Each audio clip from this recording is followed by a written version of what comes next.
The announcement blared overhead, slicing through the airport's sterile buzz. Flight 762 to Chicago has been canceled due to severe weather conditions. Please see the gate agent for rebooking options. I stood still, gripping the handle of my suitcase as if the news might change if I held on tightly enough. The crowd around me erupted into groans and complaints, but I only exhaled, slowly, heavily. I wasn't angry.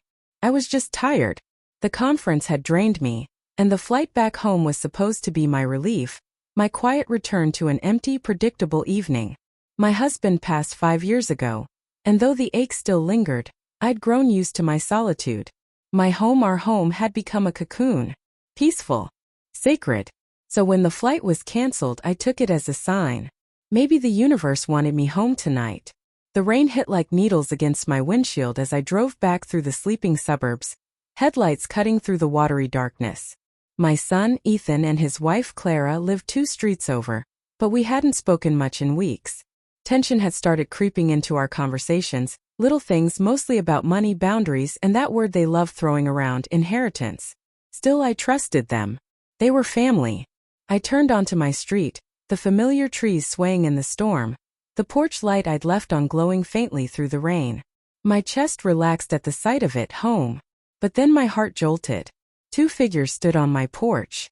Through the rain-blurred windshield, I saw Ethan's frame, tall, tense, and beside him, Clara's smaller silhouette, hooded, hunched close to my front door. I froze. At first, I thought they might have come to check on me, but then, a metallic clang. A grunt. Clara bent over the doorknob, her hand twisting something shiny. No. No, no, no. I killed the headlights and engine, my car sinking into the darkness. The rain became a whisper on the roof as I leaned forward, watching.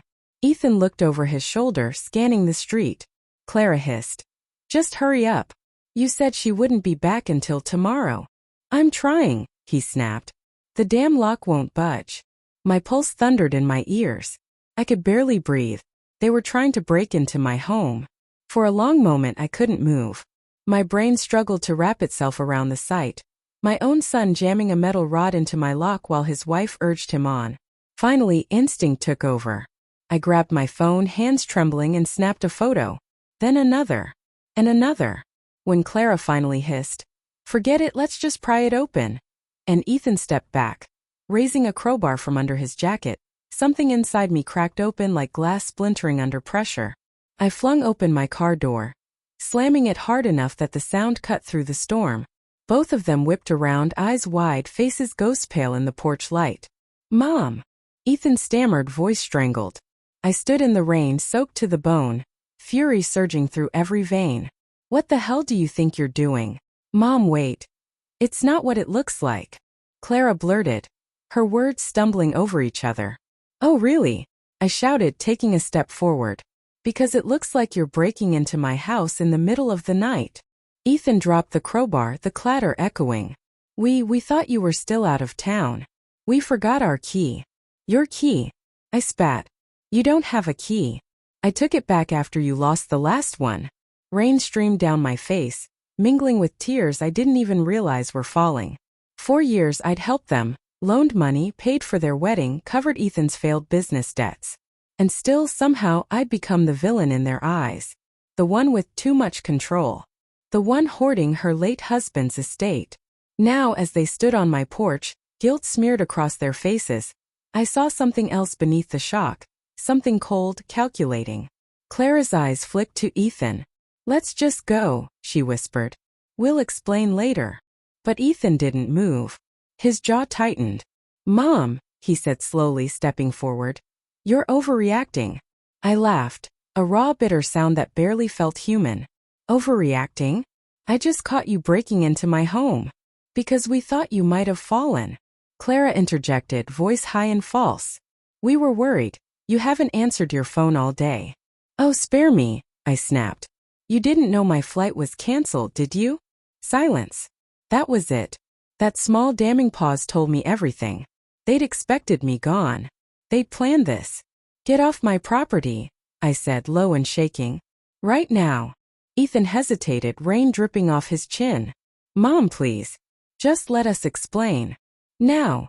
I screamed, the word ripping through my throat. For a moment his face twisted. Anger? Disbelief? Something uglier, darker.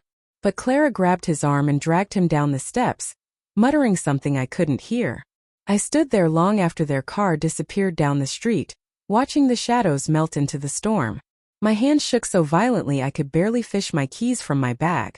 Inside, the house felt different, tainted. Every creak sounded like a whisper, every shadow like a threat. I locked the door, checked every window, and finally sank onto the couch, drenched and trembling. The photo of them on my porch glowed on my phone screen, grainy but clear enough to see the crowbar.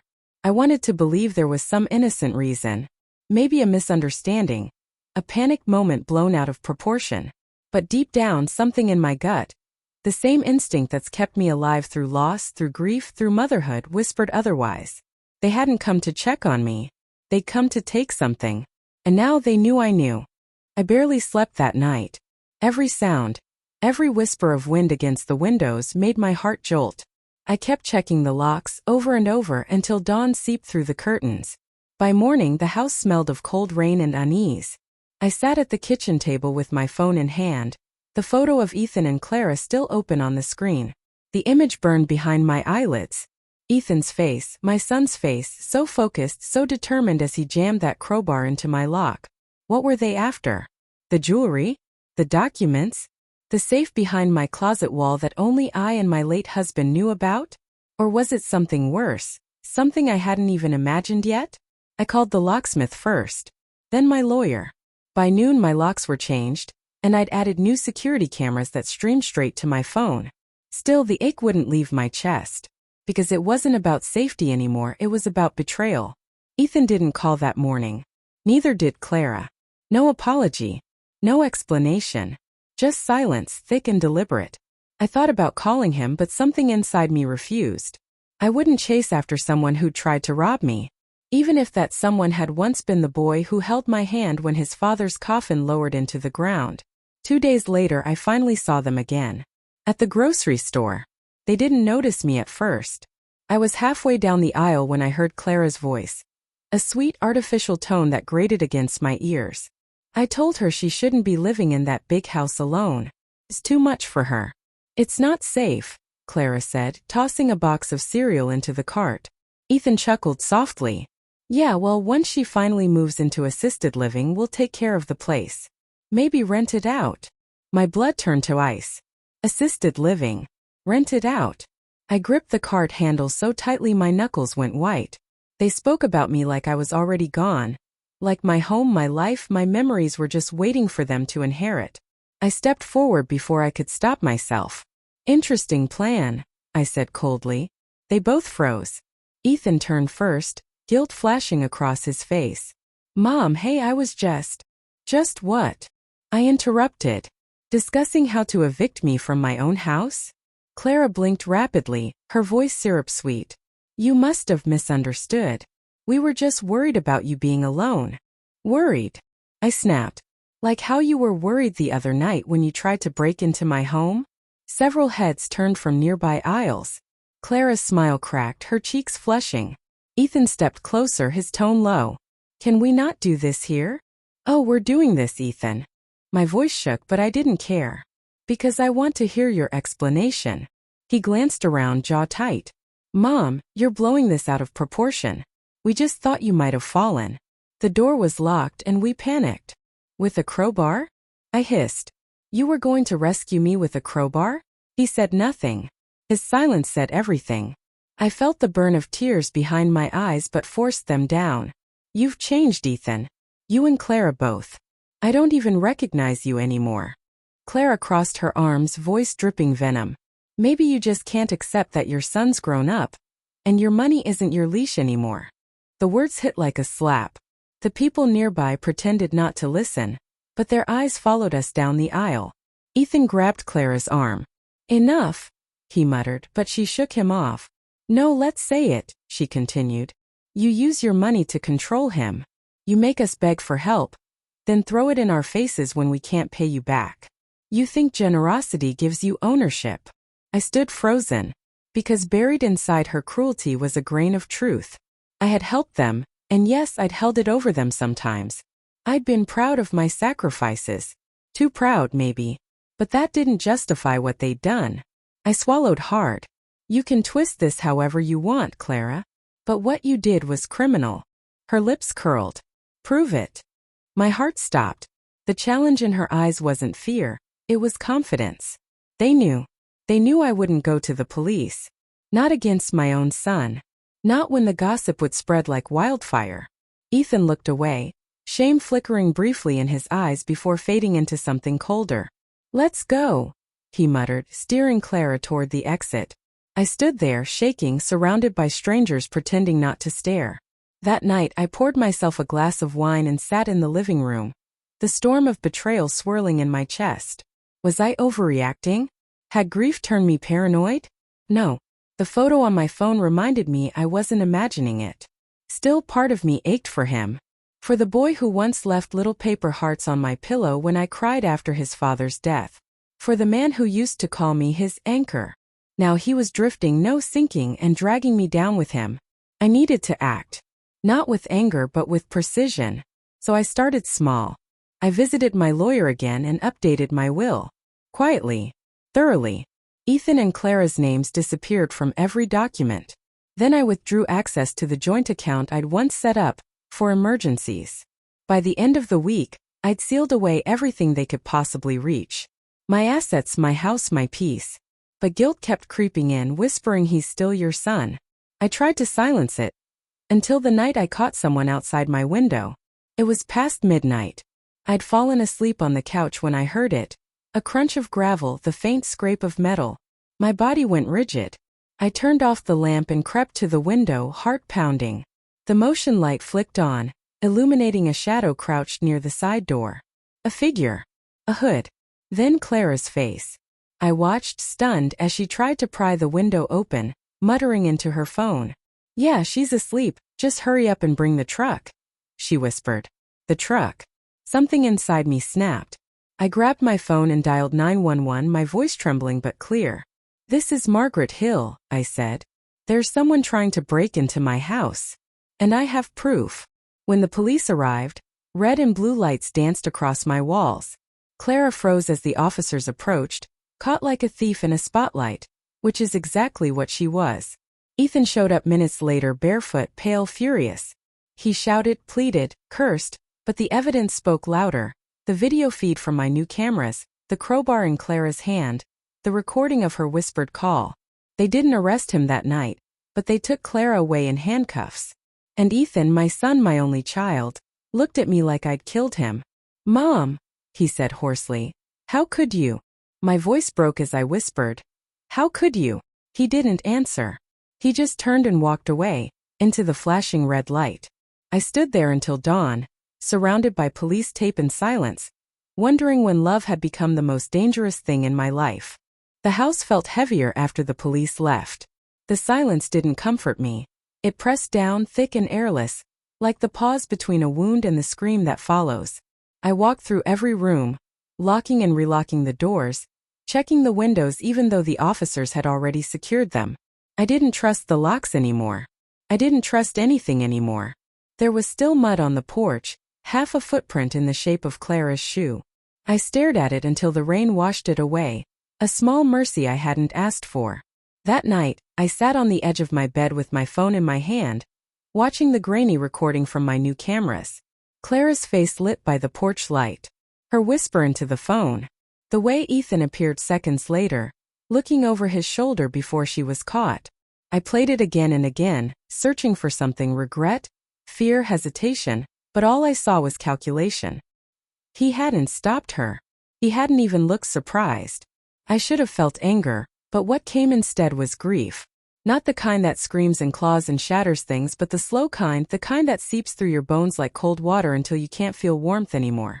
That's what betrayal does. It doesn't kill you all at once.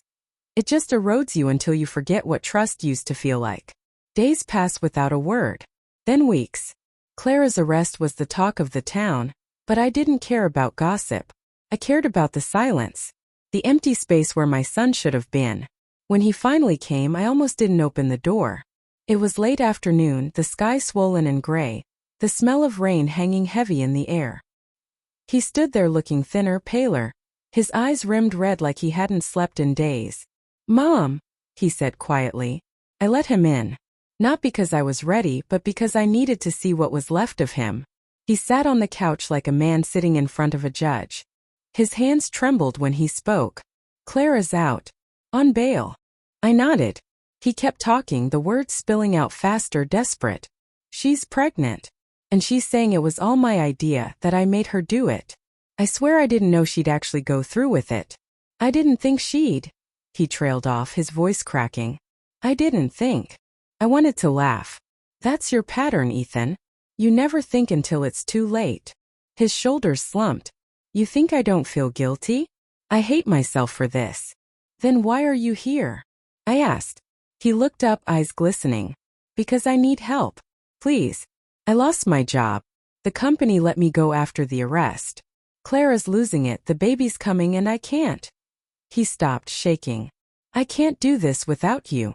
My heart twisted, that cruel maternal instinct flaring even now, even after everything. But I forced myself to stay still, to breathe, to remember the sound of the crowbar against my lock. "You'll have to start over," I said. He blinked. "What?" "You'll get a new job. Maybe somewhere else. You'll fix your life with your own hands. Not mine."